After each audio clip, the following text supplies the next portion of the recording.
You're welcome to this new edition, and today I'm going to show you how to optimize AirPods Pro battery charging. So if you want your AirPods Pro to charge quickly, then you need to optimize the battery charging. There's a feature to optimize your AirPods Pro battery charging. So here I'm going to show you how to turn on this feature in order to optimize your AirPods Pro battery charging. So the first thing you want to do is you want to connect your AirPods Pro to your iPhone. Go ahead and open your AirPods Pro just like this. Once opened, then you should see an indication about information on your AirPods Pro. Then go to your iPhone settings.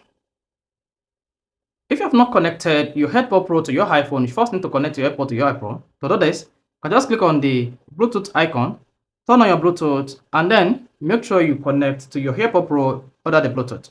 Once connected, hit the power button, and then click on the name of the AirPods Pro underneath your iPhone profile. Once you click on that, then you just need to scroll down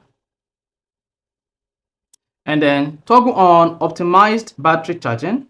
If this is enabled, it should say to reduce battery aging, iPhone and AirPods learn from your daily charging routine. So AirPods can wait to finish charging past 80% until you need to use them. Then just turn on this feature. Once turn on that feature, your AirPods Pro pre-optimized your AirPods battery charging. So with this will reduce the aging of your AirPods Pro battery and how long it takes your battery to charge or to drain. So if this is helpful on how you can easily optimize battery charging on AirPods Pro, if you want to hit the like button, don't forget to subscribe to our YouTube channel for more quality videos just like this.